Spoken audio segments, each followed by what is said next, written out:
السلام علیکم ورحمت الله وبرکاتو. دوستانو او خوږو ملګرو، هیله لرم چې روغ او جوړ به یاست او د صحت کالي به مو په تن وي. ښه ورځ به مو پیل کړې وي. نن راځو د پکسلیب زده کړې 5مه ویډیو ته.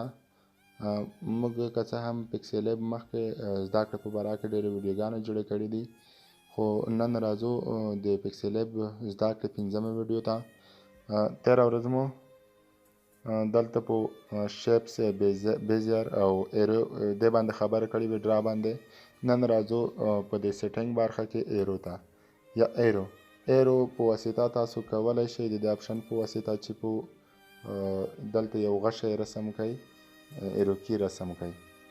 نو دا ډول ایرو کی تاسو رسمولی شئ. دلته لاندې چې تاسو راشئ د دې په واسطه سایز غټولی شئ. ایرو کی د غټ وي کوچنی دی وي، دلته لاندې تاسو سایز کتلی شئ په د لاندې برخه کې. دلته تاسو مختلف د ایرو کی ته سټایلونه انتخابولی شئ. مثلا تاسو یې کتلی شئ د شاتنۍ برخه کې د سرکل برخه موږ ورزیاتوو او دلته پورته یې سایز غټوو او کوچنی کوو. کله چې تاسو لاندې راشئ د شاتنۍ برخه کې کولی شئ چې یو بل څه هم ور اضافه کړئ، لکه دوه طرفه غشه یا ایرو کی جوړولی شئ. دا ډول شاتنۍ برخه یې چې دا ډول وي. نوره مختلف تغییرات پکې راوستلی شئ. پورتنۍ مخکینۍ برخې ته هم تغییرات راوستلی شئ، دا ډول دې وي یا د دا ډول وي. مختلف سټایلونه ورکولی شئ تاسو له دې ځایه. او دلته فیل دی، فیل تاسو یې رنګ یا اوپیسیټي د رنګ یې تیزولی یا کمزوری کولی شئ. تاسو دلته ګورئ لاندې چې تاسو راشئ کلر دی، کلر کې تاسو مختلف رنګ ورته انتخابولی شئ. لاندې برخه کې سټروک تاسو دې ته برډر ورکولی شئ. تاسو یې برډر کتلی شئ چې تور رنګ لري. که چېرته تاسو سایز 40 ته ورسوئ نو اضافه کیږي. دلته تاسو سایز کتلی شئ. لاندې اوپیسیټي بیا هم دا د برډر اوپیسیټي یا د برډر د رنګ تیزوالی ښیي، کمزوری یا سس سره کم رنګ تاسو ورکوئ. لاندې راتلی شئ، دلته د برډر ته تاسو هم رنګ ورکولی شئ، مثلا سور برډر دې ولري. دا ډول برډر مختلف سټایلونه تاسو کتلی شئ. نو دا وه چې موږ څنګه ایرو کی ته سټایلونه ورکولی شو. اوس راځو کله چې تاسو ایرو کی باندې کلیک وکړ، دلته یو څو آپشن نور هم سره راځي. دلته ایډیټ دی، په ایډیټ کې تاسو بیا هم په دې کې تغییرات راوستلی شئ مختلف.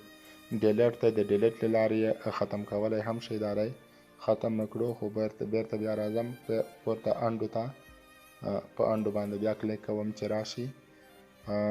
کرپ کول تاسو له دې ځایه کرپ کولی هم شئ.